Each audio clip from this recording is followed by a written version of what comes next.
Ya, Bismillahirrahmanirrahim. Assalamualaikum warahmatullahi wabarakatuh.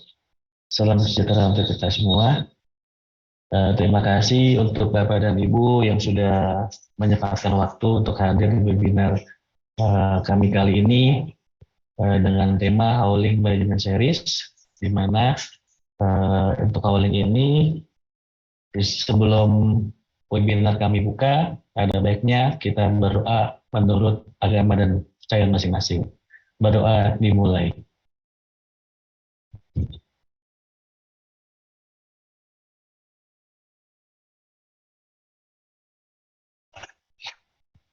Ya, berdoa selesai. Sebelum kita masuk ke pokok pembahasan, ada baiknya kami mau menyampaikan di Howling ini, di festival kami ini ada 4 produk yang akan kami bawakan di setiap webinar. Ada untuk Intelligent Fleet Management System dengan nama Impromine, ada Safety Management dengan nama Maingard, ada nama untuk Howling Management System dengan nama Dynamine, dan juga untuk Topsoil Stripping dan Stockpile Reformine. Tapi untuk kali ini, untuk sesi ini kita akan membawakan Howling Management System series dengan judul Digital Technology for Howling Management. Dan untuk informasi ke depan, di bulan Juli kami masih dengan series yang sama dengan judul Fleet Optimization with Modern Hauling Management System, dan di bulan Agustus dengan judul Improving Safety Operation with Integrated HMS, dan di bulan September kita akan membawakan dengan judul Powering Haulage Operation with Intelligent Remote Dispatch Control.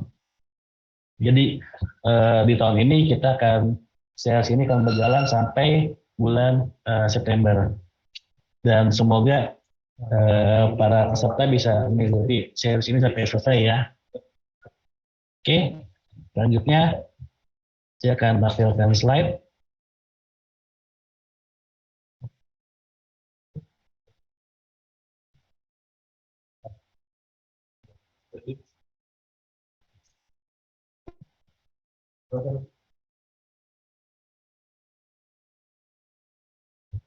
Ya, apakah sudah terlihat slide-nya?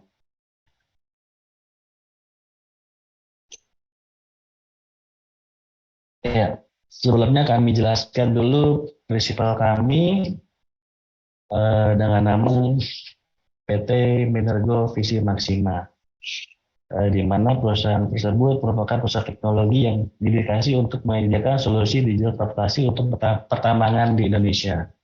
Dan PT Indonesia sendiri merupakan perusahaan yang sedang berkembang, berfokus untuk di bidang konsultan trading, energi maupun sektor water sector. Dan kantor Indonesia sendiri berada di Office 8, dan untuk operasionalnya berada di daerah Cikias. Kami berdiri di bulan Maret 2013, dan kami sendiri merupakan adalah official distributor resmi dari PT Minergo Visi Maxima. Dan ini kantor prinsipal kami yang berada di Balikpapan, dan kantor kami yang ada di SCBD. Nah, ini tim kami yang terlibat di sini. Untuk technical supportnya ada Pak Asep Irwansyah yang nanti akan membawakan materinya, dan juga ada Pak Flo, dan juga saya sendiri, Rizal Matadinata. Mungkin sudah familiar ya. Yang berikut ini klien dari Mills, klien dari kami. Ada Antam, Inalum, ada Ro Indonesia, PDGL, Bukit Asam, Timah, dan Kiriko. Dan selanjutnya, sebelum kita masuk ke pembahasan materinya, ada baiknya saya akan bacakan profil dari pembicara kita. Yang pertama ada Bapak Hari Saputra. Beliau merupakan saat ini sebagai Direktur PT Minergo Visi Maxima dan juga sebagai Komisaris PT Auger Sistem Indonesia serta Direktur PT Banti Teknologi Investama. Beliau merupakan Co-Research Estimation CPI Warhapi, Auger Mining Expertise, Geostatistic for Coal, dan Mainplane. Beliau S1 di Unisba dan S2-nya di Veteran. Untuk menghemat waktu, kami langsung serahkan sisi materi ini kepada Pak Hari. Untuk waktu dan tempat, saya persilakan Pak Hari untuk memulai materinya. Baik. Assalamualaikum warahmatullahi wabarakatuh. Selamat siang Bapak-Bapak. Kira-kira suara saya terdengar cukup jelas ya, Pak Cukup Rizal? jelas Pak Hari. Baik, Bapak-Bapak, Bapak-Ibu sekalian, terima kasih banyak atas waktunya. Sudah meluangkan waktunya untuk mengikuti webinar sesi dari Meris Trading and Consulting bersama Minergo Systems. Kemudian materi yang mau kita sampaikan hari ini kira-kira berbau dengan teknologi di bidang pertambangan. Izin share Bapak Ibu sekalian. Ya, silakan Pak Hari. Cukup kelihatan Pak ya? Ya. Cukup terlihat Pak Hari. Ya, jadi materi kita hari ini adalah Digital Transformation Series. Jadi ada beberapa series yang akan disampaikan kerjasama antara Myris dengan Minergo System. Kemudian tema kali ini kita sampaikan ada Listen and Learn of Hauling Management Systems atau yang sering kita sebut HMS, Implementation in Mining Sector. Jadi kita akan bicara bagaimana sih implementasi hauling management system pada sektor pertambangan. Kalau Bapak Ibu sering dengar mengenai fleet management system, nah hauling management system ini sebenarnya fleet management system yang diperuntukkan khusus untuk hauling di bidang pertambangan. Yang pada dasarnya sebenarnya hauling di bidang tambang ini cukup spesifik ya dibanding beberapa kegiatan logistik di beberapa industri lain. Iya, pertama kita coba sampaikan apa sih itu transformasi digital. Jadi kalau kita bicara masa depan, pastinya semua akan tiba di masa digitalisasi ya. Suka nggak suka, mau nggak mau, kita akan masuk ke era digitalisasi. Bapak Ibu pernah bayangkan dulu waktu zaman di mana kita bertransportasi itu menggunakan taksi argo ya. Jadi semua itu diukur berdasarkan kilometer dari argo. Kemudian tiba-tiba ada sebuah teknologi digital yang membantu transportasi kita yang ada di genggaman kita. Nah, itulah yang kita sebut transformasi transportasi menuju ke digitalisasi. Nah, bagaimana sih di bidang pertambangan nanti kita jelaskan lebih lanjut. Yang pertama kita coba bicara apa sih transformasi digital itu. Secara literasi itu adalah proses yang diterapkan organisasi perusahaan untuk mengintegrasikan atau menggabungkan teknologi digital di semua aspek operasional bisnis. Proses ini secara mendasar mengubah cara organisasi memberikan nilai kepada seluruh pemangku kepentingan. Jadi artinya di sini transformasi digital adalah bagaimana kita merubah sesuatu yang tadinya pekerjaan fisik, pekerjaan yang kita mungkin bahasa sederhananya manual-manual, kita rubah menjadi digital, tapi semua aspek, nggak separuh-separuh. Nah, itu yang kita sebut transformasi digital.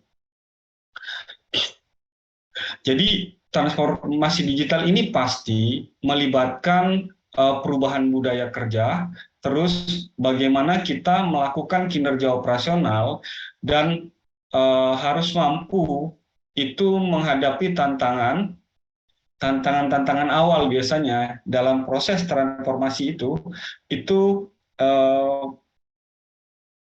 banyak tantangan yang nggak semua itu cuma based on teknologi, kira-kira gitu. Jadi ada budayanya dilibatkan, ada eh, eh, keseluruhan ini nanti kita sebut sebuah sistem. Nanti kita akan sampai ke sana.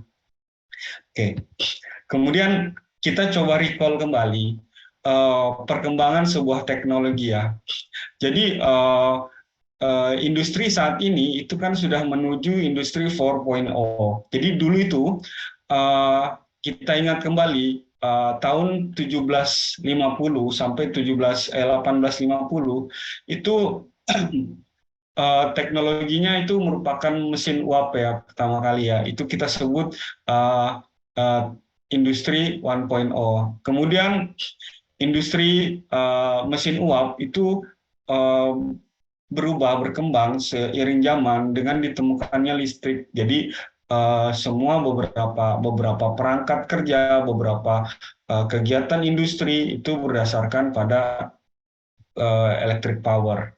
Kemudian kita mulai bertransformasi lagi ke 1960 sampai kira-kira tahun 2010 itu menjadi listrik dan beberapa informasi teknologi berbasis seperti website waktu itu. Kemudian, nah di tahun belakangan ini itu kita udah menuju di industri yang sering kalau Pak Jokowi sering reminder kita bahwa Pak Presiden bilang bahwa kita itu sudah masuk industri 4.0 dan kita harus berlari cepat.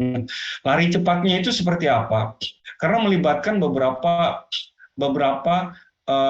sesuatu yang lebih kompleks lagi daripada industri 1.0, 2.0, 3.0. Yang pertama itu melibatkan big data, informasi, dan yang paling baru adalah artificial intelligence atau kecerdasan buatan. Nah, di sini juga melibatkan penyimpanan data yang besar, kemudian melibatkan sesuatu yang selalu digenggam sama setiap orang hari-hari ini, yaitu mobile device atau tablet. Gitu. Kemudian melibatkan sesuatu yang mekanik dihubungkan dengan komputer, kita sebut IoT, kemudian melibatkan sensor-sensor, 3D printing, cyber security, human machine interface, kemudian GPS, kemudian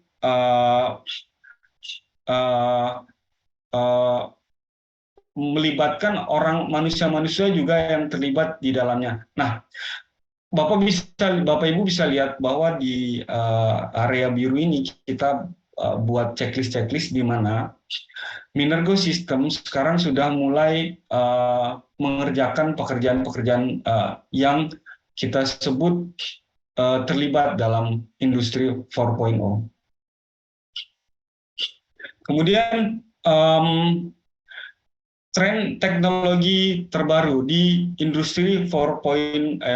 Jadi kita akan bicara nih sebenarnya nanti kira-kira nih masa transisi kita di 4.0 ini menuju 5.0 ini seperti apa sih? Nah, kira-kira gini, tahun 1960 kita mesin uap, tahun 1870 kita produksi massal dengan elektrik, dengan listrik, kemudian 3.0 kita sudah mulai membuat robot-robot otomatis tapi untuk kalangan tertentu di pabrik-pabrik seperti itu.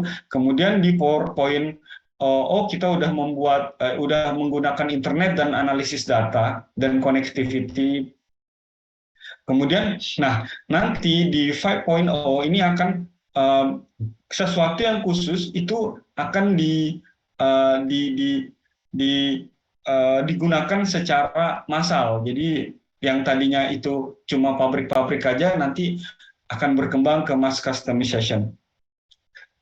Kemudian komponen penting dari transformasi digital itu apa aja sih? Nah, sebelum nanti kita masuk ke sektor pertambangan, kita coba bahas dulu di sini. Yang pertama ada 4 pilar penting. Yang pertama adalah teknologi, kemudian science, kemudian proses, orang, dan budaya, kemudian bagaimana kita melakukan sesuatu yang baru. Kemudian teknologi ini itu mendorong ke digitalisasi, kemudian data science dan orang dan budaya, kebiasaan itu menjadi sebuah analisis dan uh, uh, pekerjaan yang dengan cara baru dilakukan ke arah operation. Nah, ini melibatkan apa saja? Ini akan melibatkan orang, dalam hal ini adalah para consumer, pekerja, atau klien kalau itu di pihak kedua. Kemudian data, penyimpanan data, kemudian pengetahuan-pengetahuan yang sudah diinterpretasikan, kemudian aksi. Yang terakhir adalah hasil. Hasilnya apa sih? Hasilnya tentu saja ROI, impact, dan keuntungan perusahaan, efisien dan keuntungan perusahaan. Kemudian ketika kita bicara transformasi, itu pasti saja kita juga berbicara apakah transformasi kita sekarang itu sukses atau enggak gitu. Transformasi dari yang semua fisik manual itu berubah ke digital saat ini di dunia itu sukses atau enggak sih, dan apa sih nanti kendalanya, kenapa bisa seperti itu gitu. Nah, ini dari McKinsey ini dan Genpact ini kita lihat grafik bahwa antara digital transportasi, antara janji dan reality itu sebenarnya itu nggak berjalan dengan apa ya, dengan sesuai dengan janjinya. Jadi ceritanya begini, tapi kok realitanya nggak terwujud. Nah, nanti kita akan sebut, kita akan jelaskan bagaimana. Tapi menurut McKinsey, ternyata 63% itu adalah pendapat. Jadi pendapat dari transformasi digital itu di perusahaan itu seperti apa sih gitu. Ternyata 63% itu menganggap biasa-biasa aja, menengah aja gitu. Jadi nggak dirasa begitu efektif gitu. Kemudian bahkan 19% itu merasa nggak efektif karena kita berada di dunia di mana banyak orang itu melakukan sesuatu yang apa sih namanya, yang biasa-biasa aja. Jadi nggak perlu ada improvement, bekerja secara biasa itu sudah cukup gitu. Jadi itu menjadi penilaian bahwa ternyata teknologi ya biasa-biasa aja, kok nggak gitu efektif terhadap efek dari pekerjaan yang dilakukan. Nah, yang menilai sangat efektif ternyata cuma 18%. Bapak Ibu bayangkan waktu zaman kita kembali ke Gojek ya dulu ya, bahwa disrupsi teknologi itu waktu itu banyak pangkalan ojek yang kira-kira melakukan demo, kenapa sih ada begini, kenapa segini, bandara-bandara yang biasanya taksi bandaranya tidak menggunakan aplikasi itu melakukan demo. Jadi ternyata ada resistensi yang sebenarnya itu berasal dari orangnya, dari budayanya. Gitu. Jadi dalam hal ini ternyata komposisinya itu seperti ini, Bapak-bapak sekalian. Nah, nanti kita akan belajar bagaimana sih kira-kira kita percaya bahwa ini akan terjadi di masa depan, tapi kita harus ambil bagian dalam proses transformasi digital ini. Oke, kemudian kita coba ulas faktor penyebab kegagalan transformasi digital. Yang pertama nggak punya inisiatif. Nah, kalau nggak punya inisiatif ini biasanya harapannya itu dilakukan sama orang-orang yang ya udah begini aja, kami sudah menikmati kok, kami nggak pernah nggak harus melakukan apapun. Padahal di luar dari itu semua bergerak menuju perubahan. Kemudian cuma punya ambisi, jadi ambisinya ada, tadi udah nggak punya set, ini cuma punya ambisi tapi nggak dikerjakan gitu. Jadi itu menyumbang 15% dari kegagalan. Kemudian sudah melakukan desain tapi nggak mengeksekusi. Jadi ceritanya udah dibuat bagan-bagannya, proses kerjanya, tapi waktu eksekusinya juga nggak bisa dilakukan. Kemudian delivery. Nah, jadi desainnya udah ada, tapi delivery-nya gagal. Nah, itu mungkin uh, uh, faktor human juga penting dan faktor budaya dari sebuah perusahaan. Kemudian sudah melakukan tapi tidak mampu melakukan scaling. Jadi udah dilakukan tapi sekopnya terlalu kecil. Jadi, nah itu baru bagian kecil dari digitalisasi, bukan transformasi digital secara keseluruhan. Sedangkan yang dituntut adalah kita adalah melakukan transformasi digital secara keseluruhan di seluruh aspek dari operasi bisnis. Kemudian yang berhasil kira-kira cuma 2%-an lah yang sudah melakukan menikmati hasilnya. Jadi ternyata banyak penyebab kegagalan itu komposisinya ini seperti ini Bapak Ibu. Jadi yang paling besar adalah sudah melakukan desain dan gagal melakukan delivery. Kemudian kita coba membaca literasi lagi.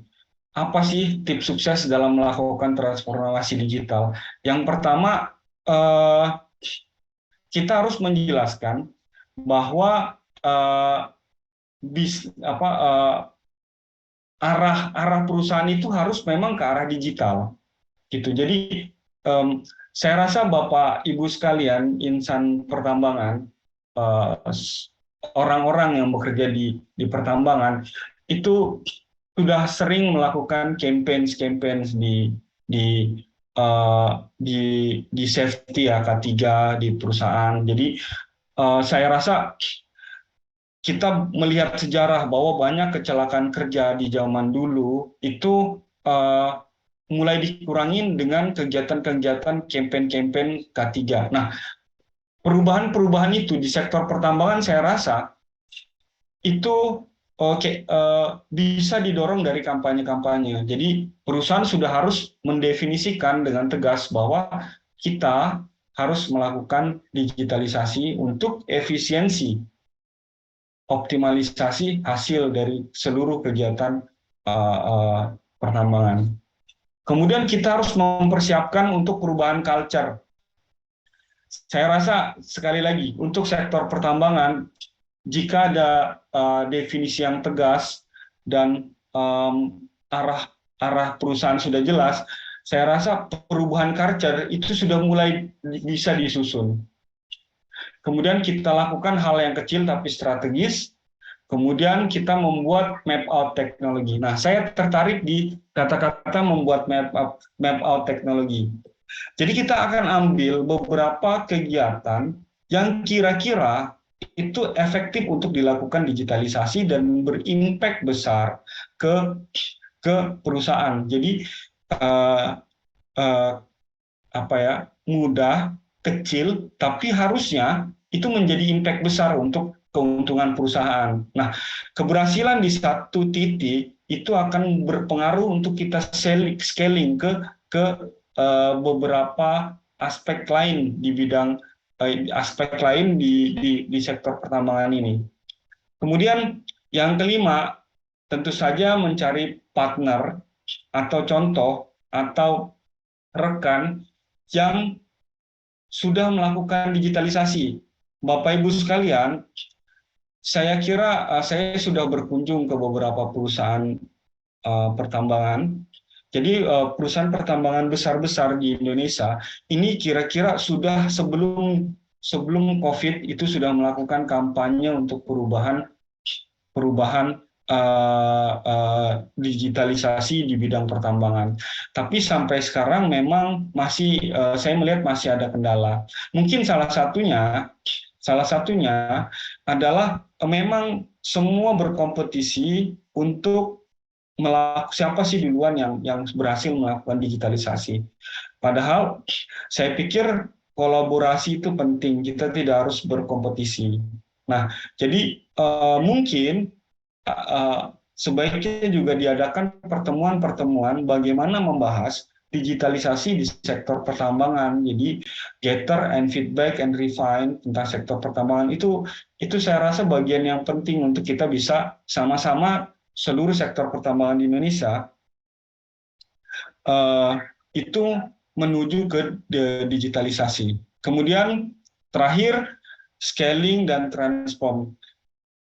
Di beberapa perusahaan pertambangan di Indonesia, saya pikir banyak lomba-lomba untuk para employee-nya untuk melakukan improvement ya. Jadi lomba-lomba tersebut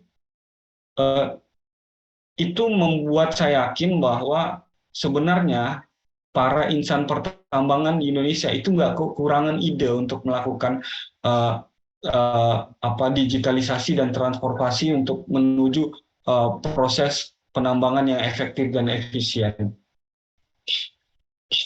Kemudian apa sih perbedaan transformasi digital dan digitalisasi? Jadi kalau digitalisasi itu sederhana Bapak Ibu sekalian. Jadi cuma mengkonversi aspek fisik dari proses dan alur kerja menjadi digital. Nah, sedangkan kalau transformasi digital itu seluruh aspeknya. Jadi digitalisasi cuma bagian kecil, sedangkan transformasi digital itu adalah bagian besar keseluruhan dari aspek bisnis. Jadi kira-kira mudah-mudahan definisi ini bisa menghantarkan mindset kita bahwa kita udah digital nih, padahal itu cuma sedikit. Yang kita butuhkan itu transformasi digital supaya kira-kira Indonesia itu sebagai sebuah negara yang mempunyai salah satu tulang punggungnya adalah sektor pertambangan, itu nggak ketinggalan dibanding beberapa negara maju yang lain. Harapannya kita juga berproses menjadi negara maju dengan aspek-aspek pertambangan yang didorong ke arah digital. Kemudian dalam bisnis, inisiatif digitalisasi dapat menyangkut proyek-proyek seperti modernisasi sistem lama, otomatisasi berbasis kertas yang manual, kita rubah jadi digital, kemudian sistem yang secara manual dideliver dari lapangan ke meja kerja administrasi di kantor, itu dideliver secara online, kemudian sesuatu yang tadinya itu di pick up harian dan diantarkan sore harinya, pagi beraktivitas, sore baru di deliver, itu dimonitor secara real time, baik aset dan inventorinya. Kemudian mungkin ini ide dari kami bahwa harusnya di Indonesia hauling management ini menjadi digital. Karena apa? Karena seperti kita tahu Bapak Ibu sekalian, salah satu yang faktor paling rawan di alur proses pertambangan itu di hauling, bukan hanya di kegiatan di dalam pit ya, di hauling manajemen, di hauling ini banyak sekali kecelakaan kerja, banyak sekali ketidakefisienan, jadi tumpah karena tikungan gitu kan. Sedangkan yang menghubungkan antara proses operasional penambangan dan market itu adalah jalan hauling. Nggak ada jalan hauling, nggak bisa menuju market. Ke jalan haulingnya terhambat, itu nggak bisa menuju market. Kalau kita kilas balik ya, kira-kira di jalan hauling di perusahaan menengah ke bawah ini, di portal dengan tali rapia aja, itu sudah rugi miliaran per harinya. Jadi kami punya ide bahwa hauling manajemen itu salah satu bagian penting yang harus dilakukan digitalisasi. Jadi kita coba sepakat slogan bahwa digitalisasi adalah kunci. Baik. Kemudian kita coba kesampingkan semua istilah-istilah yang aneh tadi, kita coba masuk ke real world-nya mining. Ini kayak gimana sih ceritanya? Jadi kita coba cerita ya, real world mining ini kayak gimana sih, gitu ya. Jadi kita coba kiaskan Flintstone aja dulu zaman purba aja kira-kira sudah melakukan digitalisasi gitu ya. Oke, baik. Nah, jadi kita coba bicara tentang aspek digital di sektor pertambangan, aspek digitalisasi di sektor pertambangan. Pertama, ada di Departemen Operasional. Operasional ini menyangkut kegiatan gali, muat, angkut, ya kan, hauling, port management, kemudian crushing, processing. Nah, kira-kira itu ada di bidang di Departemen Operasional. Kemudian di Departemen Engineering, jadi main planning, scheduling, terus geoteknik, kemudian aspek dewatering, perhitungan dewatering, perencanaan, itu kira-kira di bidang engineering. Jadi saya pikir ini juga sesuatu yang ada di kepala Bapak Ibu sekalian. Harusnya engineering ini sudah lebih digitalize daripada yang sudah ada sekarang. Meskipun sudah ada perangkat lunak yang kita gunakan. Kemudian di plant dan warehouse. Nah, ini sebenarnya simple dan banyak yang banyak sudah yang melakukan proses digitalisasi, cuma mungkin belum integrated ya. Kemudian HSE. Nah, seperti kita tahu, HSE ini berhenti sedikit, masalah sedikit, operasional pertambangan bisa terganggu. Bahkan bisa berhari-hari kalau memang ada inspektur yang datang. Kemudian HR dan GA, ini sesuatu yang umum, yang lazim, yang bisa di mana saja kita cari referensi untuk membuat digitalnya. Kemudian finance dan accounting. Nah, ini yang menarik sih sebenarnya. Jadi kadang-kadang pengeluaran operasional itu dilaporkannya report ke meja finance dan accounting itu terlambat gitu, dan biasanya accounting itu inputin satu-satu pengeluarannya. Ini menarik juga untuk dilakukan digitalisasi. Kemudian di marketing. Nah, ini marketing adalah diskusi yang komprehensif Bapak Ibu sekalian. Digitalisasi di mananya sih, harus bagaimana sih, dan ini melibatkan banyak banyak sektor, bukan hanya di bidang pertambangan kalau kita bicara marketing di sektor pertambangan. Kemudian kita masuk lagi lebih spesifik yang kita sebut tadi, kita coba mulai dengan hal yang kecil. Nah, kita coba bicara apa sih aspek operasional di bidang pertambangan yang kita bisa lakukan digitalisasi. Yang pertama tentu saja di bidang penambangannya, itu di dalam pitnya, inside pit. Jadi di situ ada overburden, di situ ada topsoil spreading, di situ ada ore gating atau coal gating. Nah, itu ada di bidang di aspek di operasional penambangannya. Nah, saya pikir Bapak Ibu sekalian,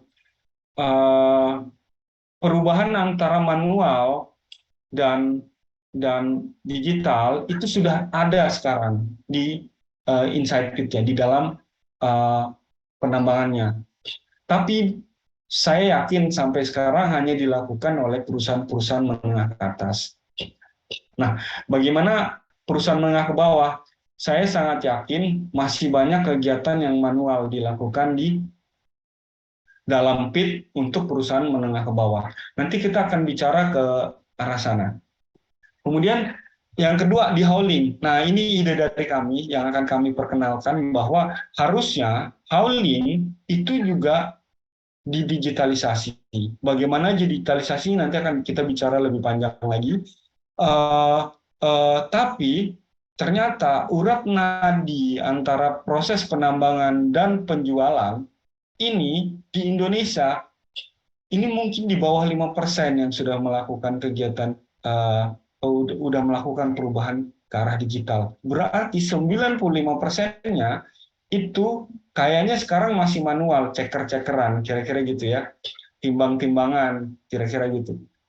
Nah, kemudian di port handling, saya yakin juga belum banyak di Indonesia yang melakukan port handling dengan di jetty dengan digital, kemudian crushing, processing, dan shipping. Nah, bahkan shipping pun seharusnya ini jauh lebih mudah ya, shipping ini ya. Ini harusnya udah bisa dipantau secara digital kegiatan pengapalan dari penjualan ore atau batu bara.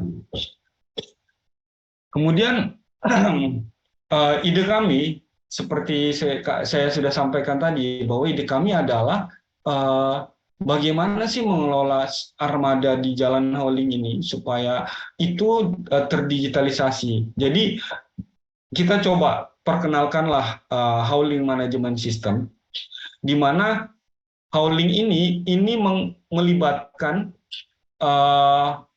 alat telematika atau IoT, kemudian GPS tracker, kemudian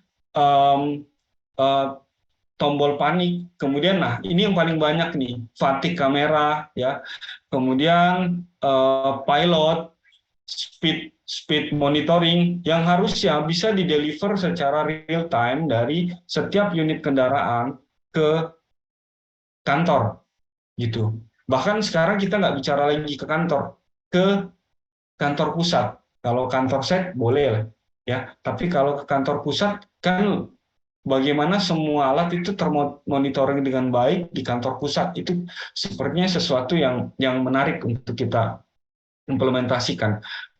Jadi dengan strategi dan implementasi yang tepat, beberapa device telematika itu kami pikir itu bisa menjadi solusi atas produktivitas dari armada, kemudian visibilitas, efisiensi, dan K3 yang dihadapi di sektor pertambangan Indonesia. Nah, kemudian apa sih tantangan digitalisasi di hauling pertambangan? Jadi pertama mahal ya Bapak Ibu sekalian. Masalah kita sih sebenarnya dari dulu ya mahal ya sebenarnya. Jadi sesuatu device yang terlalu banyak yang kita tempelkan di alat-alat itu dan infrastruktur yang harus dibangun secara besar-besaran itu membuat perusahaan menengah dan ke bawah itu tidak bisa melakukan digitalisasi. Kemudian ya ini kendala klasik Bapak Ibu sekalian, dan kita dapat berita terakhir bahwa ternyata pembangunan BTS itu banyak yang nggak berfungsi karena dikorupsi. Jadi ini ada salah satu efek dari itu ke bidang pertambangan, bahwa ternyata banyak di jalan-jalan hauling, di dalam pit itu susah sinyal Bapak Ibu sekalian. Nah, nanti kita coba diskusikan lebih dalam masalah ini ya, bagaimana sih solusinya. Kemudian, nah ini, kalau ini agak berat ya. Jadi kebijakan produk yang tidak fleksibel. Jadi banyak produk-produk besar yang coba dideliver ke perusahaan-perusahaan menengah ke bawah, dan perusahaan menengah bawah baru sudah melihat harganya yang cukup tinggi. Kemudian prinsipalnya itu dari luar. Jadi seperti saya sampaikan tadi bahwa sebenarnya banyak perusahaan di Indonesia ini, di tambang ini, karyawannya itu diadu untuk melakukan inovasi-inovasi. Tapi sayangnya waktu melakukan inovasi itu produk-produknya ini itu nggak gampang untuk dirubah. Jadi terlalu kaku produknya. Jadi pengen begini nggak bisa, pengen begitu nggak bisa. Jadi sebatas ide. Makanya tadi delivery-nya banyak gagal ya, salah satunya itu. Harusnya sih menurut kami perusahaan teknologi adalah perusahaan yang fleksibel, bisa melayani klien eh, eh, dengan baik. Karena pertambangan ini di sektor tambangnya aja dengan sektor-sektor yang lain seperti pertanian, perikanan, itu sudah spesifik. Nah, kemudian uh, uh, mineralnya yang digali, batu bara, bahan galian industri bahan galian C kita sebut seringnya, terus nikel, ini juga punya karakter yang berbeda. Nah, bagaimana mungkin sebuah produk yang sama, yang kaku, itu diterapkan untuk sesuatu yang berbeda-beda seperti ini.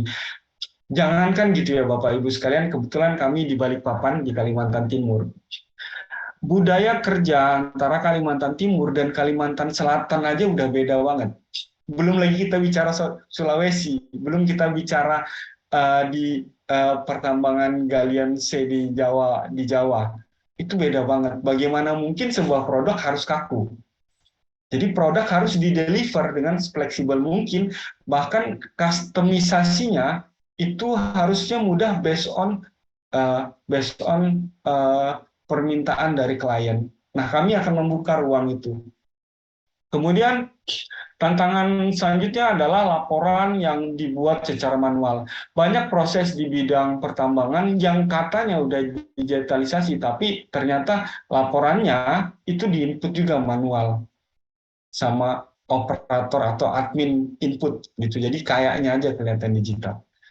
Kemudian bagaimana sih kita menjawab tantangan ini? Nah, pertama Bapak Ibu sekalian, kita harus melihat harga itu sebagai sesuatu yang proporsional. Jadi perusahaan menengah sama perusahaan besar sama perusahaan kecil harusnya mempunyai harga yang proporsional terhadap kebutuhannya. Kemudian BTS tower kalau bermasalah nggak ada sinyal ya kemungkinan banyak yang kita bisa lakukan. Salah satunya yang kami pernah tinjau itu di Kalimantan Timur di daerah Tabang itu di area tambangnya itu punya satu bar koneksi Telkomsel internet. Jadi 4G tapi satu bar. Itu ternyata satu bar itu bisa ditambah penguat sinyal, kemudian ditembak ke seluruh area pertambangannya. Wah, itu mungkin memang nggak besar, tapi itu sesuatu yang menarik. Ternyata bisa dilakukan seperti itu ya. Kemudian kalau kita nggak bisa jaringan internet, kita bisa gunakan jaringan satelit. Nah, kami punya solusinya terhadap itu. Tapi kita akan diskusi lebih jauh bagaimana jaringan satelit yang kita gunakan itu bisa ditempatkan di tambang-tambang yang biasanya adalah remote area. Kemudian, nah ini yang kami bilang fleksibilitas. Jadi modul fitur bisa disesuaikan dengan kebutuhan Bapak Ibu. Grafik-grafik, kemudian output-output harusnya itu nggak sama antara pertambangan batu bara dan nikel, batu bara dan andesit, nikel dan emas harusnya beda. Bahkan istilahnya aja beda. Saya bahkan temukan antara nikel sama batu bara bedanya lumayan Bapak Ibu sekalian. Jadi harusnya fitur pun kita bisa sesuaikan. Bahkan perbedaan itu udah alkulturasi lagi dengan bahasa-bahasa kebiasaan para miner-miner setempat itu. Jadi beda Bapak Ibu sekalian. Sumatera Selatan, Kalimantan, budaya tambangnya beda. Ya, jadi harusnya modulnya juga bisa disesuaikan. Kemudian laporan itu harusnya bukan hanya sekedar laporan, tapi mendeliver sebuah analisis. Jadi, harusnya kalau datanya begini, kita harus ngambil tindakan seperti ini berdasarkan dashboard analisis. Ini pengembangan ke arah ke depan Bapak Ibu sekalian, sekarang sudah mulai masuk ke artificial intelligence. Harapannya kami juga bisa terlibat ke sana, bahwa nanti kita bukan hanya menyajikan data, tapi juga menyajikan rekomendasi-rekomendasi. Semoga ke depannya kita bisa dalam waktu dekat sudah bisa menuju ke sana. Kan menarik ya, tambang dan artificial intelligence kita coba combine. Baik. Kemudian apa sih solusi dari Minergo System?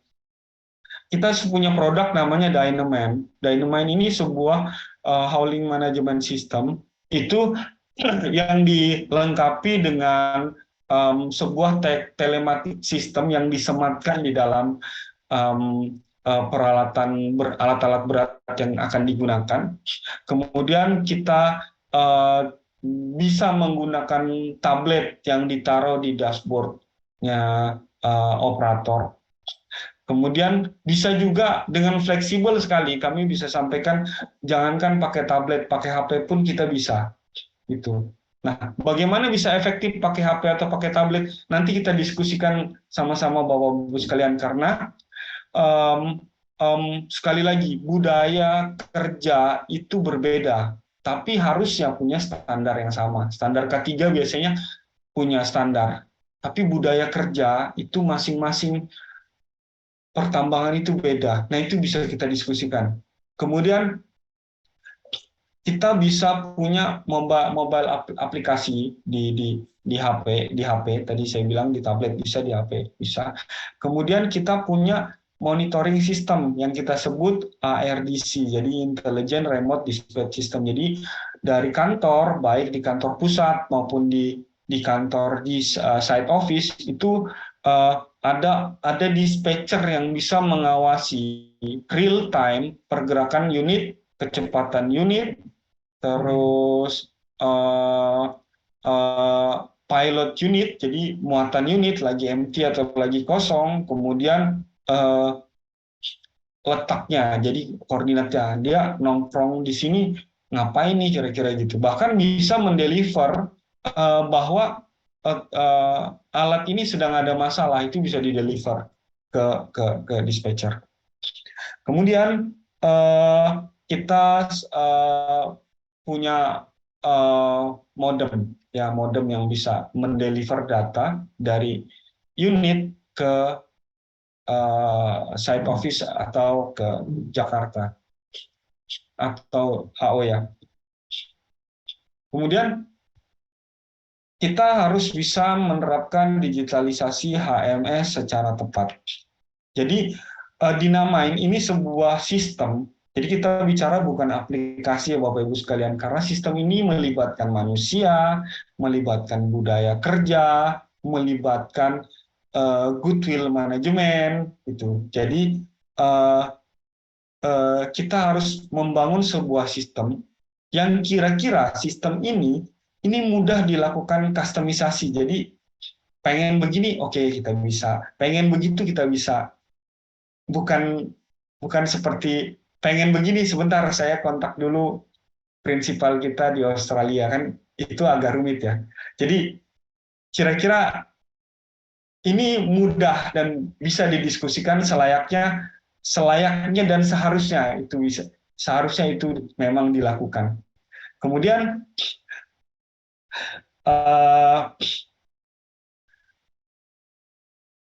jadi harapan kami dengan menyediakan sistem yang cerdas dan inovatif ini, kita bisa menerapkan pilihan sistem yang mampu mengelola aspek operasional.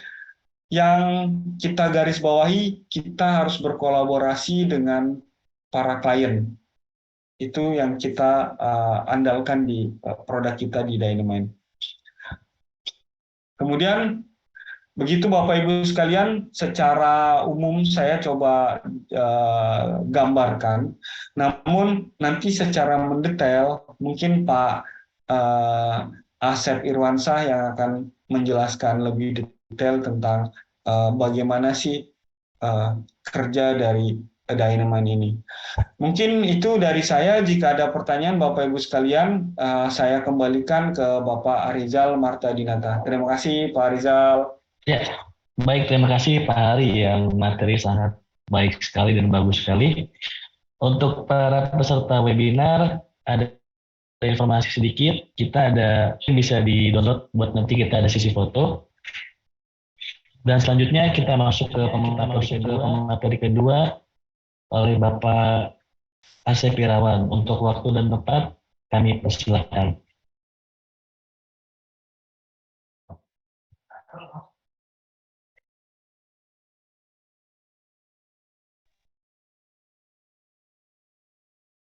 Ya, baik Pak Rizal, terima kasih. Share screen-nya sudah terlihat, Pak. Mohon konfirmasi, Pak. Sudah Pak Asep. Baik, selamat siang Bapak Ibu Miners Indonesia. Tentu hal yang pertama ingin saya sampaikan ucapan terima kasih kepada Bapak Ibu yang telah menyempatkan waktu di sela kesibukannya ya untuk hadir mengikuti acara webinar hari ini. Adapun webinar hari ini kami beri tema Digital Technology for Hauling Management yang merupakan seri pertama ya, dari 4 seri hauling management yang kami rencanakan untuk dapat kami selenggarakan di setiap bulannya. Maka kami berharap ya Bapak Ibu yang hadir hari ini dapat juga kembali hadir di seri berikutnya yang tentu bahasannya akan lebih mendalam berkenaan dengan digital technology for hauling management di industri tambang. Bapak Ibu miners yang saya hormati, sebagai pengantar saja, saat ini jika kita menilik lebih dalam, sektor pertambangan tengah berada pada momen penting ya dalam sejarahnya. Mengapa? Karena saat ini kita berada di era teknologi digital, di mana perkembangan teknologi ini sungguh dapat mengubah industri.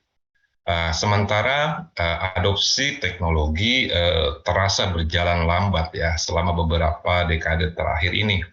Karena apa? Karena tekanan akhir-akhir ini ya seperti adanya pandemi COVID-19, juga isu-isu di sisi supply chain, dan bahkan sempat terjadi penurunan harga komoditas.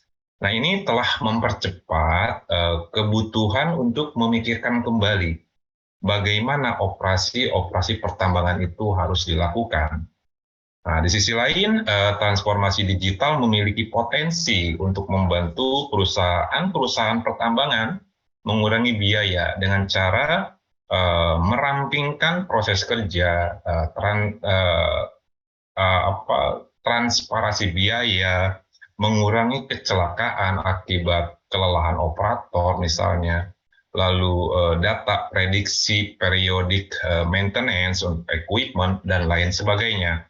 Tentu selain pengurangan biaya, juga dapat meningkatkan keuntungan dengan teknologi digital seperti memberikan wawasan big data atau business intelligence guna mendorong keputusan yang strategis. Ada hal yang menarik menurut Digital Acceleration Index atau DAI yang dilakukan oleh Boston Consulting Group, bahwa industri logam dan pertambangan khususnya tercatat sebanyak 30 hingga 40% itu masih kurang matang dalam penerapan teknologi digital dibandingkan industri serupa lainnya.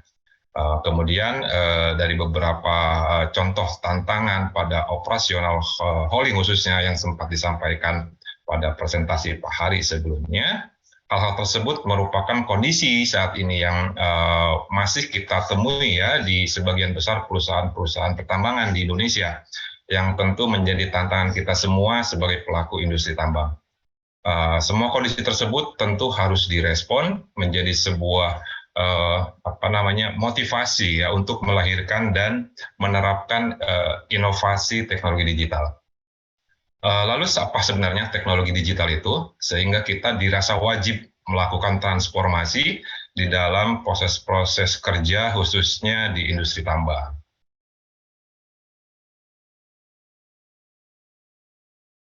Baik, apa itu teknologi digital? Ya, secara definisi, teknologi digital adalah alat dengan sistem komputerisasi dan pengoperasian yang otomatis ya, tanpa tenaga manusia. Pada dasarnya, teknologi digital adalah sistem penghitungan yang super cepat dan dapat memproses semua informasi dengan akurat. Prinsip dari teknologi digital yaitu sedikit menggunakan tenaga manusia pada pengoperasiannya. Teknologi digital saat ini menjadi hal yang sangat mudah ya kita temui dalam berbagai aspek kehidupan kita. Hal ini tentu mencerminkan bahwa banyak sekali manfaat dari penggunaan atau penerapan teknologi digital. Tentunya seperti device, ya, aplikasi, sistem atau bahkan sensor itu adalah alat ya yang kita temui dan gunakan banyak kita gunakan di saat ini. Hal itu muncul sebagai respon dari banyaknya kebutuhan manusia di berbagai sektor tentunya. Contoh misal saja kebutuhan manusia dalam hal komunikasi. Di sini kita mengenal ya smartphone, ada tablet, smart TV, laptop, radio dan lain sebagainya. Ini adalah hasil dari inovasi yang diawali dengan banyaknya kebutuhan manusia di era saat ini. Nah, selain di dalam hal atau di sektor komunikasi, lalu juga kita temui perkembangan teknologi digital untuk industri, ya seperti big data, artificial intelligence, cloud computing dan lainnya. Kemudian dari sektor ekonomi, misalnya kita biasa menggunakan e-wallet ya, dompet digital. Ada aplikasi pembayaran ya seperti GoPay, OVO, Dana, lahirnya mesin edisi dan lainnya. Dan juga dari sektor-sektor lain seperti pendidikan misalkan banyak kita jumpai hadir inovasi-inovasi di sektor tersebut.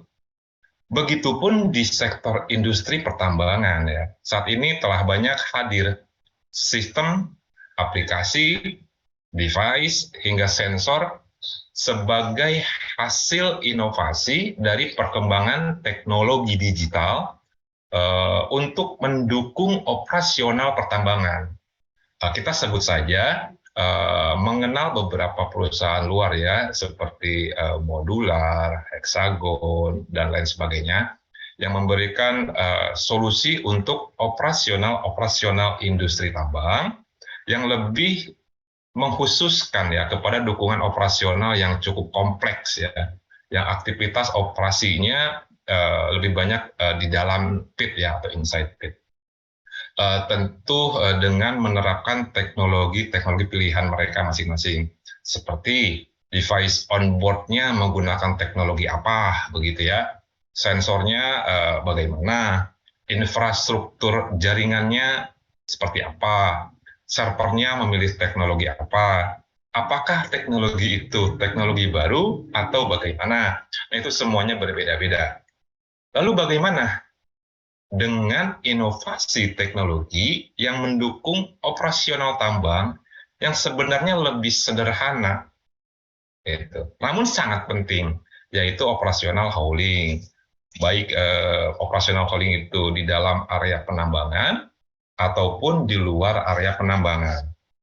Teknologi apa aja yang bisa kita adopsi di sana? Bagaimana penerapannya sebagai bentuk jawaban terhadap tantangan-tantangan dan kondisi yang ada saat ini. Untuk itu kita bisa mulai dengan mengenal dan memahami teknologi digital yang mana yang mampu menjawab tantangan-tantangan yang dimaksud. Era disrupsi digital. Nah, pertama kita harus menyadari bahwa kita berada di era disrupsi digital saat ini. Disrupsi digital adalah era terjadinya inovasi dan perubahan besar-besaran secara fundamental karena hadirnya teknologi digital, gitu ya. Mengubah sistem yang terjadi di Indonesia maupun global. Perkembangan teknologi digital ini mampu meringankan bahkan menggantikan pekerjaan manusia. Nah, salah satu bentuk disrupsi digital adalah perkembangan perangkat Internet of Things atau IoT. Apa sih IoT itu? Internet of Things atau yang sering disebut sebagai IoT adalah istilah umum ya untuk interkonektivitas perangkat yang terus berkembang. Perkembangan di bidang ini adalah salah satu faktor kunci yang memungkinkan teknologi digital masuk ke industri pertambangan. Gitu. Mengintegrasikan IoT ke dalam operasi memungkinkan penambang untuk berkomunikasi dan melihat peralatan mereka dari jarak jauh. Manajer atau bahkan owner kemudian dapat menggunakan data yang dikirimkan oleh sensor IoT untuk merencanakan contoh misalkan pemeliharaan yang telah diprediksi dan mengurangi biaya tentunya dalam jangka panjang. Contoh dari IoT kita sebut saja seperti sensor payload, ya, ADAS, fatigue kamera, GPS tracker, CAN bus adapter dan lain sebagainya. Lalu selanjutnya bagaimana cara kita menghadapi dan beradaptasi dengan era disrupsi digital ini? Dynamine. Apa itu Dynamine? Dynamine sebagai hasil inovasi dari perkembangan teknologi digital untuk mendukung operasional hauling. Kami, Minergo System, memperkenalkan Dynamine sebagai solusi yang diharapkan mampu menjawab tantangan-tantangan pada proses kerja operasi hauling industri tambang. Transformasi digital dalam sektor operasi hauling adalah integrasi teknologi digital ke semua unsur dan area proses kerja operasi hauling, baik aktivitas hauling di dalam area penambangan maupun di luar area penambangan. Di sini terdapat setidaknya 5 unsur atau 5 komponen yang terlibat pada proses transformasi digital pada sektor operasional hauling ya. Kita sebut satu persatu, ada sumber daya manusia. Nah, pada komponen ini ada beberapa aktor ya yang terlibat seperti dispatcher, operator atau pengemudi, checker, misalkan masih melibatkan checker begitu, supervisor, dan kontraktor atau vendor. Kemudian ada komponen equipment. Tentu yang dimaksud di sini adalah kendaraan yang digunakan ya, seperti truk atau dump truck. Kemudian ada juga loader. Selanjutnya ada komponen optimalisasi proses. Nah, hal ini mencakup setiap proses pekerjaan pada operasi hauling. Kemudian teknologi. Ini berhubungan dengan pemilihan teknologi yang digunakan. Yang terakhir adalah keamanan. Di sini maksudnya nanti strategi keamanan jaringan ya. Kita akan coba bahas satu persatu secara singkat saja. Ya, yang pertama adalah sumber daya manusia. Sumber daya manusia tentu adalah inti dari transformasi ini ya. Terjadi secara menyeluruh dengan cara pengelolaan tenaga kerja misalkan, termasuk perakiraan kebutuhan pekerja lapangan, lalu juga misalnya shifting otomatis dan alokasi tugas ya untuk kru pemeliharaan equipment dan solusi-solusi manajemen kinerja digital lainnya.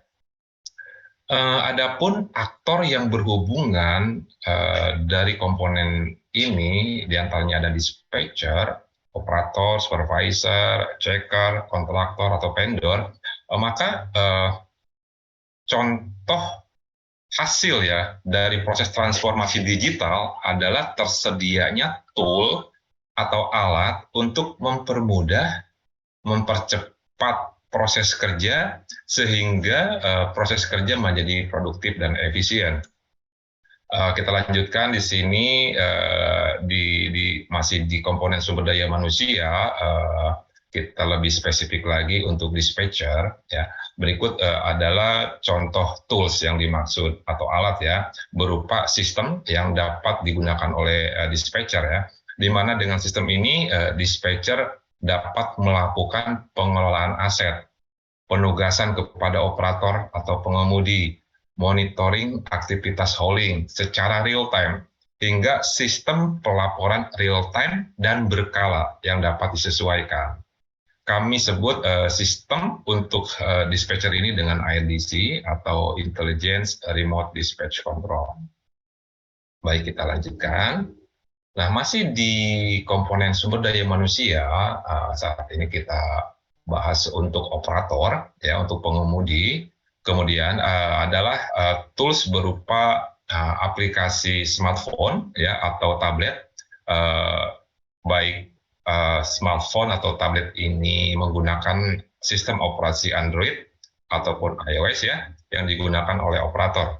Di mana dengan aplikasi ini operator dapat menerima informasi dari dispatcher ya atau site office secara real time, seperti informasi penugasan ataupun informasi-informasi lain. Begitupun sebaliknya, operator juga dapat mengirimkan data aktivitasnya ke sistem dispatcher seperti aktivitas check-in, P2H ya, pengecekan harian, lalu informasi saat operator ini sedang loading, sedang delivery, lalu menginput nilai timbangan di wedge bridge, dan disempurnakan dengan bukti penyelesaian tugas ya atau POD dengan menyertakan bukti foto. Itu bisa dilakukan oleh operator dengan aplikasi ini. Aplikasi operator ini kami beri nama iDrive.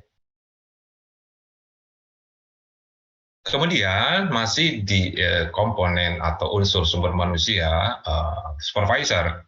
Nah, selanjutnya ini adalah aplikasi yang dapat digunakan oleh supervisor atau manager, di mana supervisor dapat melihat informasi status aktivitas semua equipment dan operator yang sedang bertugas secara real time ya.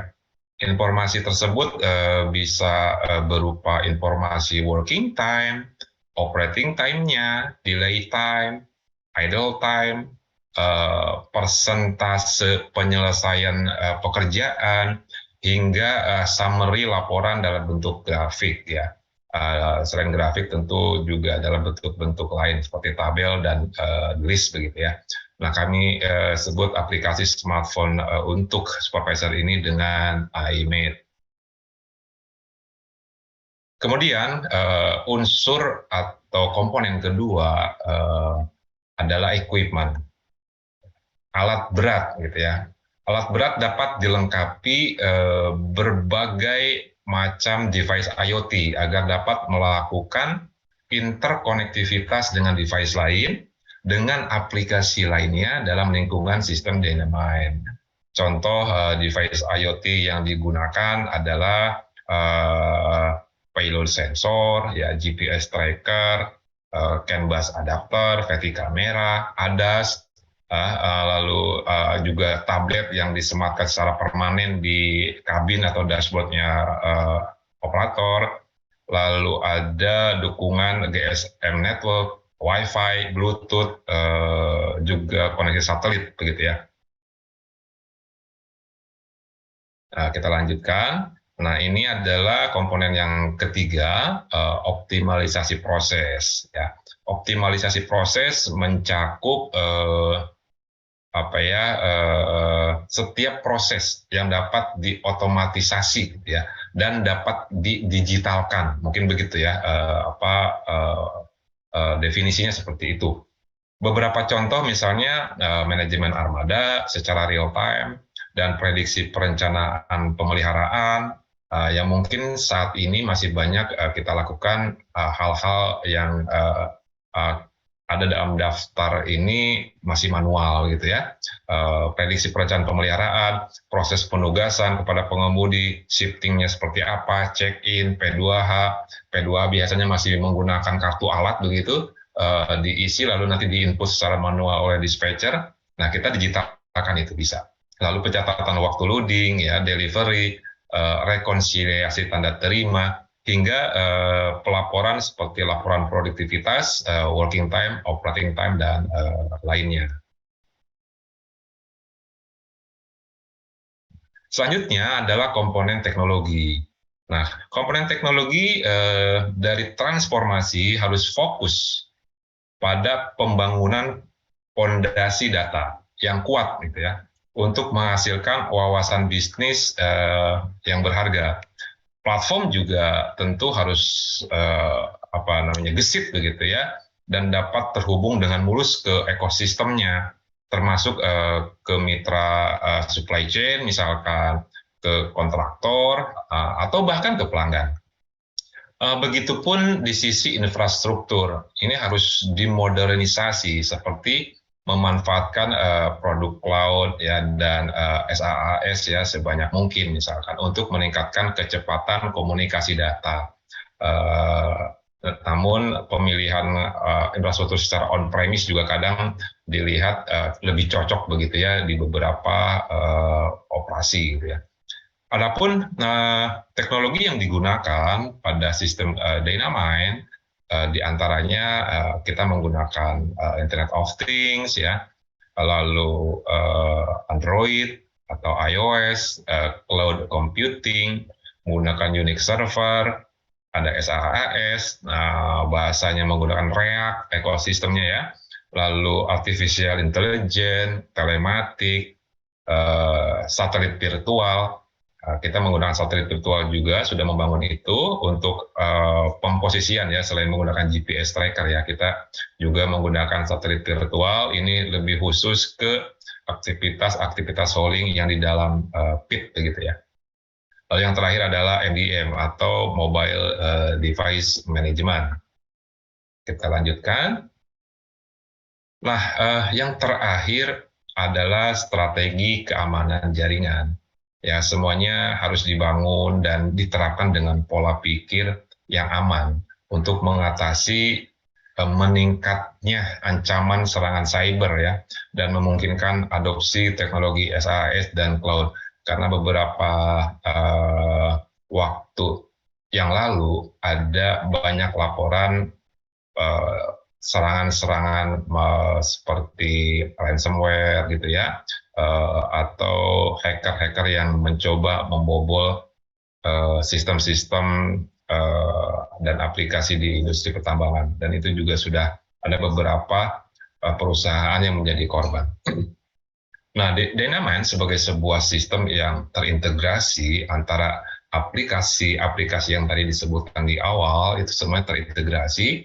Ini dikembangkan dengan memilih teknologi terkini, ya, yang bukan saja menjadi teknologi terbaru saat ini, namun juga bagaimana kami dapat membangun sistem ini itu mudah diadopsi oleh pengguna, ya, lalu juga mudah digunakan, dapat dikustomisasi sesuai kebutuhannya, dapat terintegrasi dengan sistem lain yang mungkin saat ini perusahaan-perusahaan sedang gunakan, itu juga bisa diintegrasikan, serta membuktikan bahwa proses transformasi digital pada industri tambang itu tidak selalu harus mahal. Ya. Kemudian ini, ya, cara menghadapi dan beradaptasi dengan disrupsi digital. Bagaimana caranya? Nah, disrupsi digital adalah hal yang nyata, gitu ya, dan tak dapat dihindari. Itu artinya mau tak mau, siap tidak siap, kita harus beradaptasi dengan kondisi ini. Salah satu cara untuk menghadapi dan beradaptasi dengan disrupsi digital adalah mulai dengan yang paling relevan, gitu ya. Jadi transformasi digital tidak harus langsung menyeluruh, tapi bisa dimulai dari yang mudah, dan yang penting adalah mulai dengan yang paling relevan. Mulai dengan yang paling relevan, ada sangat banyak inovasi digital yang bermunculan dan jumlahnya akan terus bertambah. Itu udah pasti. Dan kita tak harus mengadopsi semua itu. Kita bisa mulai dengan menggunakan beberapa inovasi yang paling relevan dan dengan kebutuhan gitu ya. Bagaimanapun adanya teknologi ini semestinya bertujuan untuk memudahkan kita memenuhi apa yang menjadi kebutuhan.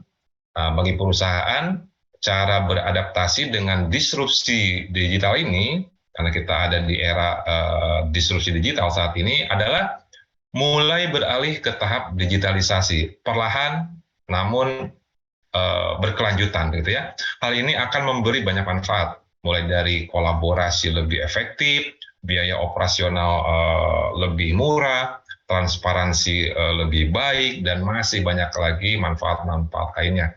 Tentu saja kita memiliki pilihan ya untuk tidak mengikuti perkembangan era saat ini. Namun pasti selalu ada risiko yang harus dihadapi. Revolusi digital bisa dibilang sangat mengganggu dunia bisnis untuk sebagian, terutama bagi perusahaan yang sudah melakukan bisnis tersebut selama bertahun-tahun.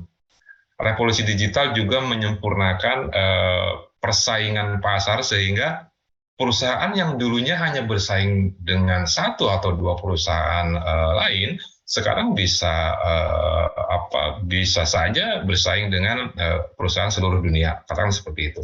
Karena itu sangat penting bagi kita untuk segera mengejar ketertinggalan dan mulai menghadapi era disrupsi digital dengan mengadopsi teknologi digital di dalam bisnis.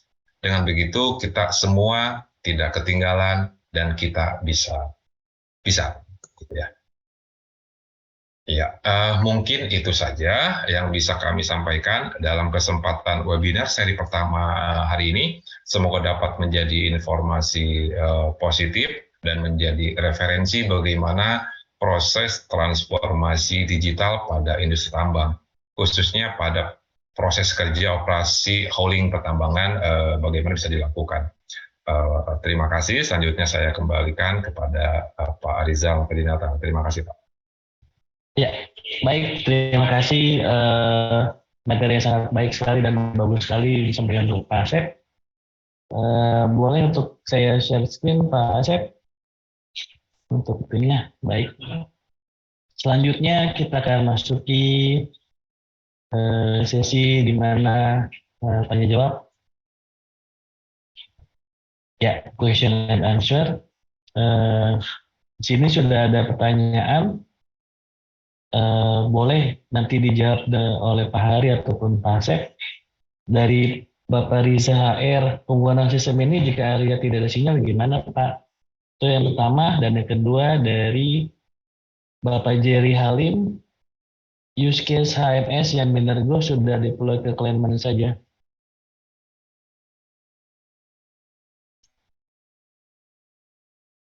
Baik, izin menjawab pertanyaan yang pertama ya Pak Rizal ya. Itu ya? Kedengaran Pak suaranya? Ya. Ya, jadi Bapak Ibu sekalian, jadi kita percaya bahwa pertambangan di Indonesia itu sebuah kegiatan yang sangat punya karakter tersendiri. Jadi ketika kita bicara bagaimana kalau di area kita nggak ada sinyal, jadi kami sudah menyiapkan beberapa solusi. Yang pertama, solusi yang paling mudah, yang paling mudah, bahwa berapa persen sih dari aktivitas hauling itu yang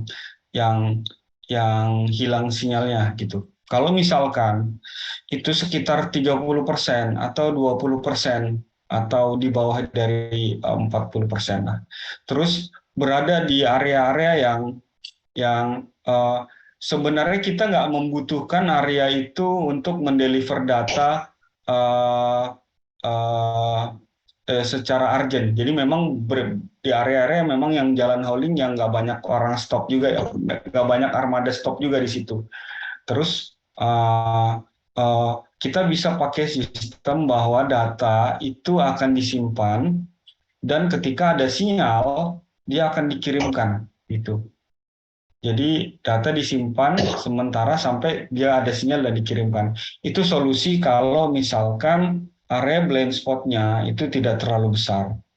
Yang kedua, kalau memang area blind spotnya itu cukup besar tapi masih ada sinyal, itu kita bisa pakai beberapa tower-tower kecil penguat sinyal.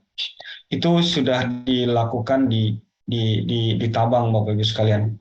Jadi kita pernah coba melihat itu kalau memang itu masih memungkinkan ada sinyal. Jadi penguat sinyal itu bisa membuat sinyal cukup kuat untuk dideliver ke area-area yang coverage-nya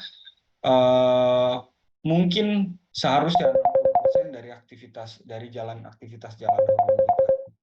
Kemudian solusi yang ketiga adalah kita sudah bekerja sama dengan perusahaan satelit, jadi kita bisa deliver data itu menggunakan satelit kalau memang di area-area tersebut itu memang nggak ada sinyal.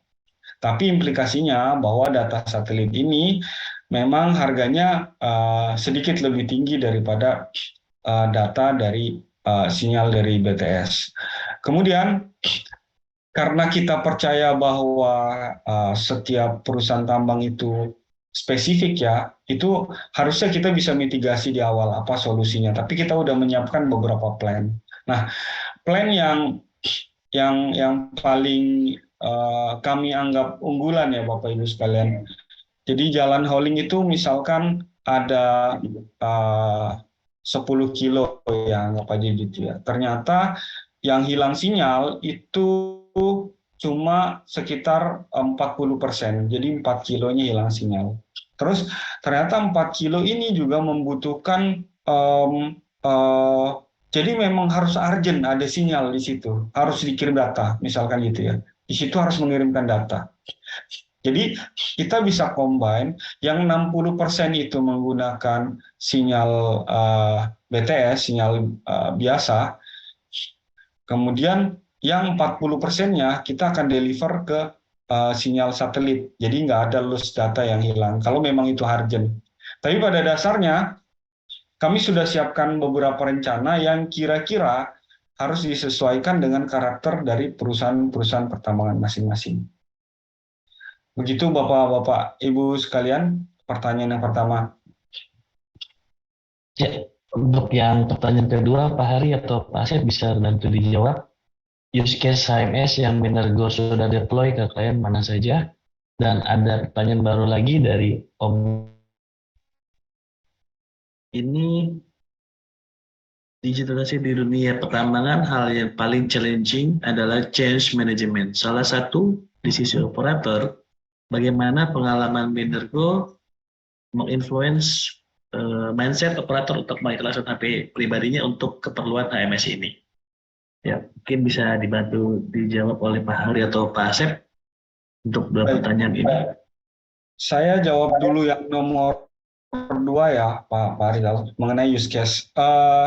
Bapak Ibu sekalian, memang pada dasarnya kita juga sudah sampaikan bahwa nggak banyak perusahaan sudah melakukan hauling management system ini. Tapi tapi ada perusahaan yang sekarang bersama kami sudah melakukan POC, yaitu Multi Pilar Abadi. Itu perusahaan transportir di Lahat Muara ini. Nah, itu mereka ngambil versi light-nya. Kemudian perusahaan di Jambi, Bapak Ibu sekalian, namanya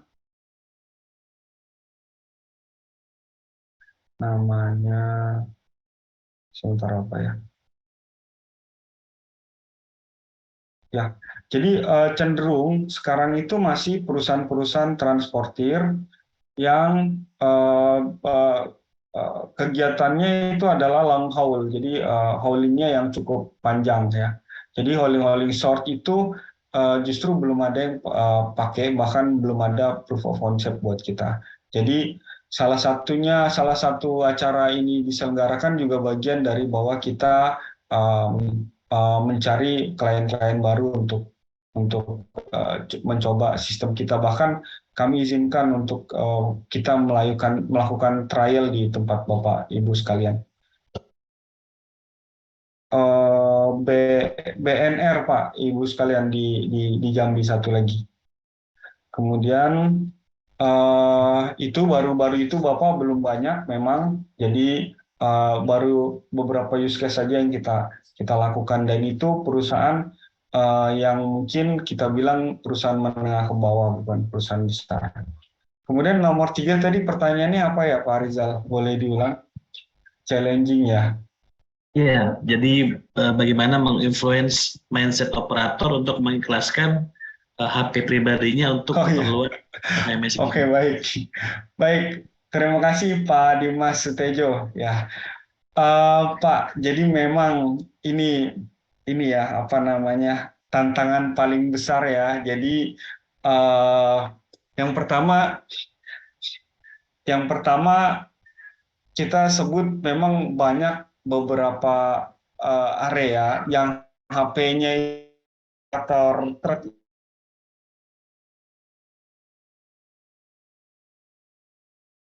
ini HP-nya itu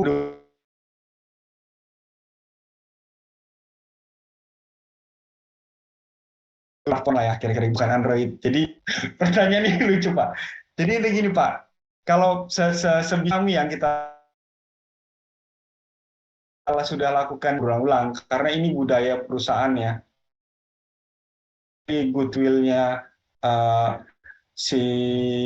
dari manajemen perusahaannya untuk bahwa kalau di sana sih bilangnya gini, kalau mau join ke kita boleh, karena biasanya kan itu biaya itu ditalangin sama perusahaan Pak ya, walaupun truknya itu biasanya bukan organik punya perusahaan, bahkan ada pemilik operator sendiri, tapi untuk si sopir truk ini untuk join di project hauling itu kan biasanya dia harus ikut, nggak bisa direct tuh langsung ke perusahaan tambangnya, tapi ke perusahaan transportirnya.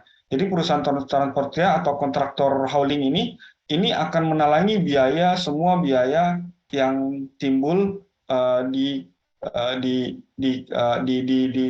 yang truk yang akan disewa. Sewanya juga bukan bukan bulanan ya, tapi sewa tonase per kilometer. Nah, biasanya dibuat sebuah perjanjian awal bahwa kita harus menggunakan sistem kalau mau masuk ke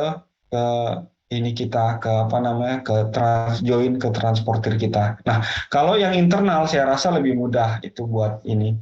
Dan Bapak Ibu sekalian, ini kemarin kita juga mendekati beberapa vendor smartphone, jadi biayanya juga nggak cukup besar. Bahkan yang di Jambi bersedia memberikan HP dari perusahaan itu cuma sekitar HP yang harga 1.500.000 itu udah cukup buat run ini kita aplikasi yang ada di HP kita, dan ini bukan aplikasi yang berat, aplikasinya ringan, sama kayak ya mungkin sama kayak Gojek lah ya, nggak terlalu berat, dan itu on sepanjang jalan hauling pun itu nggak begitu memakan nggak begitu memakan baterai, kira-kira gitu.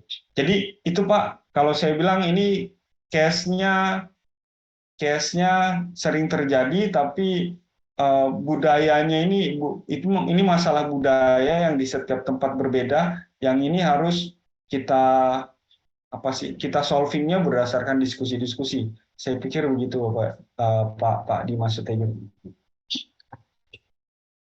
Baik Pak Ari, berikutnya dari Bapak atau Ibu Berlian Hasbullah ini, apabila dilakukan POC, apa saja persyaratannya dan berapa lama waktunya? Dan pertanyaan tambahan dari Bapak Jerry Halim lagi, POC yang dilakukan di Sumatera, durasinya berapa lama dan berapa unit? Gitu Pak Ari.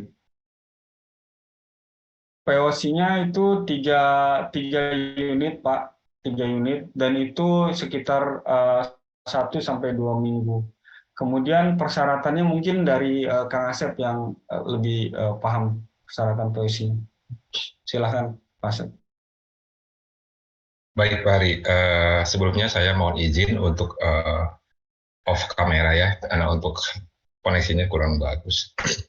Baik, berkenaan dengan POC, memang penerapan uji validitas ini sangat penting ya, karena melalui proses ini perusahaan dapat melihat ya, apakah solusi kami berupa sistem bisa berjalan dan digunakan dengan baik.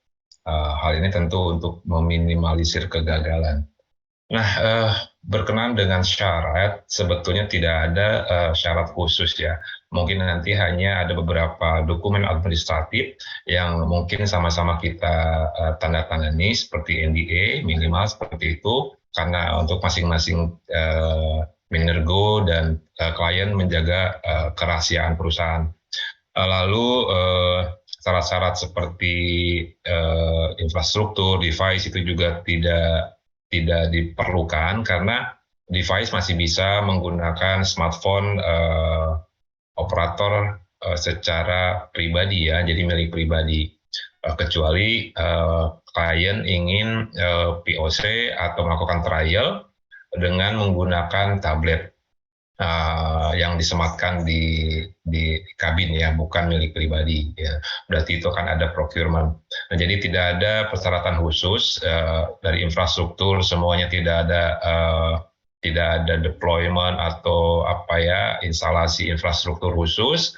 Untuk device-nya juga cukup, sangat cukup hanya menggunakan handphone atau smartphone atau tablet begitu ya. Jadi syaratnya selain itu hanya mungkin ada beberapa dokumentasi secara administratif yang harus ditandatangani. Mungkin nanti lebih jelasnya bisa kita komunikasikan lebih lanjut Pak Arizal berkenaan dengan hal itu. Karena kadang beberapa SOP dari Minergo banyak juga yang sedang disesuaikan. Demikian Pak, terima kasih. Ya. Baik, next pertanyaan dari Bapak Nur Effendi. Ini dari paparan tadi, Hauling Management Series merupakan seri yang berkaitan dengan manajemen pengangkutan atau pengangkutan barang dan digital teknologi manajemen series yang merupakan seri yang berkaitan dengan manajemen teknologi digital. Teknologi ini tidak menutup kemungkinan kedepannya akan bisa dijebol. Apakah sudah ada counter dan apa kelemahan di TMS? Dan selanjutnya ada pertanyaan kembali dari Bapak Jerry Halim. Untuk POC di Jambi dan Sumsel, device apa saja yang sudah dipasang dan bagaimana akurasi pembacaannya? Begitu Pak Hari.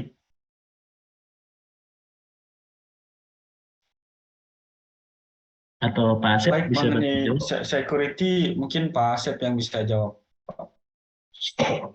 Baik Pak Rizal, betul ya seperti juga tadi sempat disampaikan bahwa perkembangan teknologi selain banyak hal yang positif yang bisa kita manfaatkan, tentu ada juga hal-hal yang negatif yang dimanfaatkan oleh pihak-pihak yang tidak tindak kejahatan seperti itu.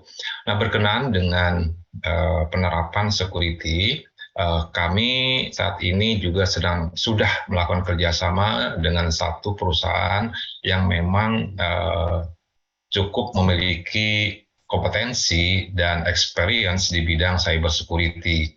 Mereka juga dilengkapi dengan Red Team begitu. Red Team itu adalah tim atau talent yang memang dikhususkan kerjaannya itu menyerang gitu. Jadi selalu sistem kami itu disimulasikan untuk diserang gitu. Itu adalah pekerjaannya Red Team. Memang pekerjaannya untuk menyerang sebuah sistem, mencari kelemahan, menjebol dan sebagainya. Nah, di samping ada Red Team, kami juga ada Blue Team. Di mana Blue Team ini tugasnya memonitor, memeriksa, mendeteksi, merespon dan merecovery berbagai macam ancaman cyber. Jadi seperti itu Pak Rizal, tentu sebuah sistem memang harus selalu dijaga. Selain itu juga posisi backup data, terus mirroring server dan sebagainya sebagai langkah lanjutan, di mana sekalipun jika ada serangan-serangan yang mampu masuk ke dalam sistem kami kami sudah memiliki langkah-langkah yang sudah kami sesuaikan, salah satunya backup server dan lain sebagainya. Mungkin demikian, Pak.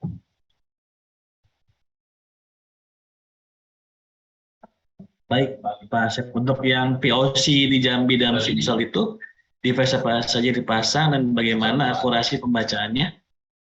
Baik, yang ini saya jawab ya Pak Rizal. Jadi di multipilar ini pakainya itu iPrecise saja Pak. Jadi iPrecise dan mereka pakai HP. HP-nya sendiri itu HP dari klien bukan dari kita. Itu pun beberapa adalah HP sopir, tapi beberapanya dikasih oleh perusahaan. Kemudian bracketnya juga bracket HP biasa Pak ya. Jadi bukan ada bracket khusus. Kemudian cuma kita install itu aja Pak. Jadi untuk pilotnya karena di jembatan timbangnya nanti itu ada pengisian doket ya atau tiketing itu nanti diisi sama mereka melalui aplikasi kita. Jadi untuk pilotnya nggak digunakan. Begitu pembacaannya, akurasi pembacaannya ya terbaca Pak, maksudnya sistem harus berjalan dengan terbacanya data-datanya gitu kan. Jadi kira-kira nggak ada masalah di pembacaan data-datanya dan akurasinya juga GPS-nya tetap berjalan baik meskipun saya melihat di Jalan Servo itu sekitar 30% itu memang ada data yang hilang. Jadi nanti sistemnya di-store ketika sinyal ada baru dikirim datanya. Kira-kira begitu Bapak. Pak Jerry Halim, terima kasih. Ya, selanjutnya ada pertanyaan dari Bapak Haristio Adam. Bapak Haristio Adam bertanya, satu, untuk sistem digitalnya apakah bisa mengintegrasi dengan produk yang sudah existing seperti Power BI atau SAP?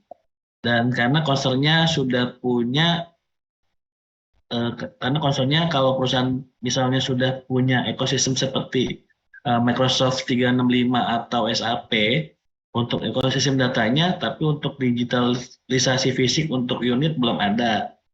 Dan pertanyaan kedua, tadi disebut di sini kustomisasi sifatnya fleksibel.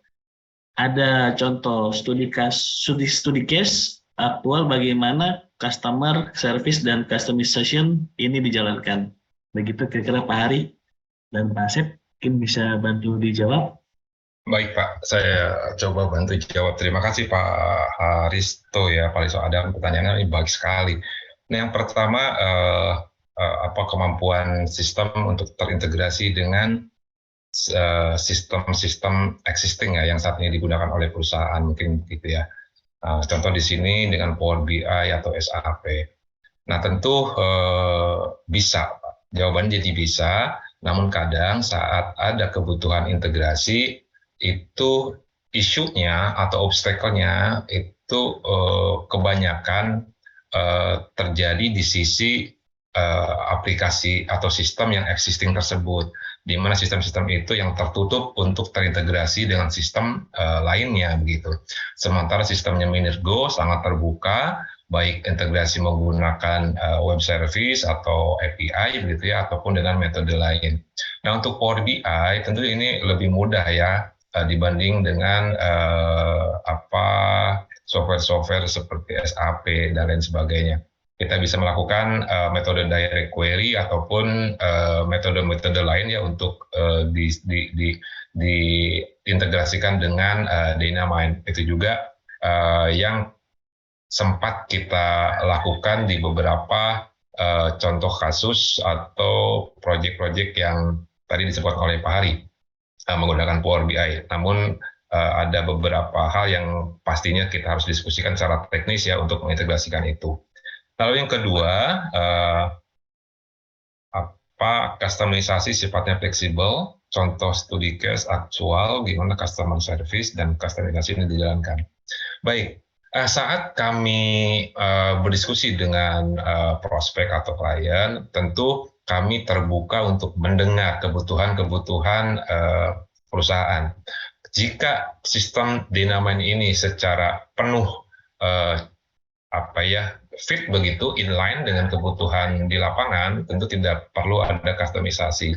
Namun jika secara modul, secara nomenklatur dan lain sebagainya perlu ada adjustment, perlu ada customisasi dilakukan. Nah itu yang harus kita allow dan sesuaikan kebutuhan-kebutuhan perusahaan, Pak.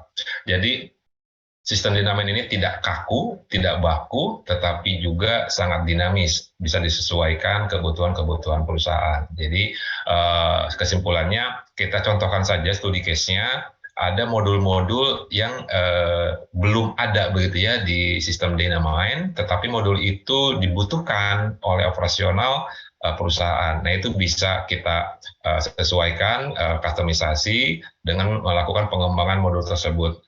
Mungkin nanti akan berhubungan dengan waktu pengembangan, ya jika itu pengembangan mayor, akan kita kerjakan berapa lama time-nya dan lain sebagainya, itu akan kita sampaikan kemudian. Begitu Pak Aris, Pak Haristo. Terima kasih Pak. Ya, baik ya, sudah tidak ada pertanyaan lagi nih. Tapi untuk Bapak dan Ibu sekalian, apabila yang ingin ada kebutuhan lanjutan seperti technical meeting atau mencoba untuk trialnya, bisa menghubungi saya di nomor telepon yang sudah saya di kolom chat. Untuk menghemat waktu juga dan mungkin sudah makan siang nih Bapak dan Ibu sekalian. Selanjutnya kita akan coba sesi berikutnya, itu sesi kita foto. Boleh Bapak dan Ibu sekalian untuk on cam dan pakai background yang sudah kami share, dan jangan lupa juga untuk isi kuesioner dan sertifikat yang sudah kami kolom chatkan, itu bisa dapat sertifikat secara gratis dan bisa isi kuisnya, dan juga bisa ada sedikit kami minta saran apakah mengenai webinar kali ini. Oke, dan jangan lupa sambil menunggu Bapak dan Ibu sekalian memasang virtual background-nya, saya juga mau nah ini untuk next webinar itu ada di bulan Juli, Agustus, dan September. Dan untuk tema-temanya sudah saya sebutkan di awal, ada Fleet Optimization with Modern Hauling Management System, Improving Safety Operation with Integrated Hauling Management System, dan Powering Haulage Operation with Intelligent Remote Dispatch Control. Untuk waktu semua sama di jam 10.30. Oke, Bapak dan Ibu sekalian sudah siap untuk berpose. Nanti akan ada di YouTube channel kami. Jadi harus yang ciamik. Sudah siap? Oke, dibantu oleh tim untuk fotonya. Oh, belum siap ya. Masih banyak off nih, ayo. Dan satu lagi tambahan tadi untuk tim technical support-nya ada Pak Asep yang sudah tampil, dan ada juga Pak Flo. Pak Florentinus Trianto, boleh say hello atau on cam untuk audiens di sini. Pak Flo, biar kenal, biar makin sayang dengan audiens di sini. Bisa on cam? Izin, saya belum bisa on cam, masih on the way, Pak. Salam kenal Bapak semua. Jika ada pertanyaan mungkin nanti bisa kita japri-japrian. Terima kasih. Ya. Oke, sudah bisa diambil fotonya, tim. Oke, semua pose kita berikan pose terbaik. 1, 2, 3. Oke, next. Berikutnya 1, 2, 3. Ya, selanjutnya 1, 2, 3. Oke. Baik. Terima kasih sudah mengikuti webinar kami dari awal sampai akhir, dan jangan lupa untuk di bulan Juli, 13 Juli, di tanggal 10 Agustus sama di tanggal 7 September. Itu cukup. Demikian kami tutup webinar kali ini dengan membacakan hamdalah. Alhamdulillah. Wassalamualaikum warahmatullahi wabarakatuh. Terima kasih semuanya. Terima kasih Waalaikumsalam warahmatullahi wabarakatuh. Terima kasih semuanya. Terima kasih Bapak Ibu, semuanya. selamat siang. Yes.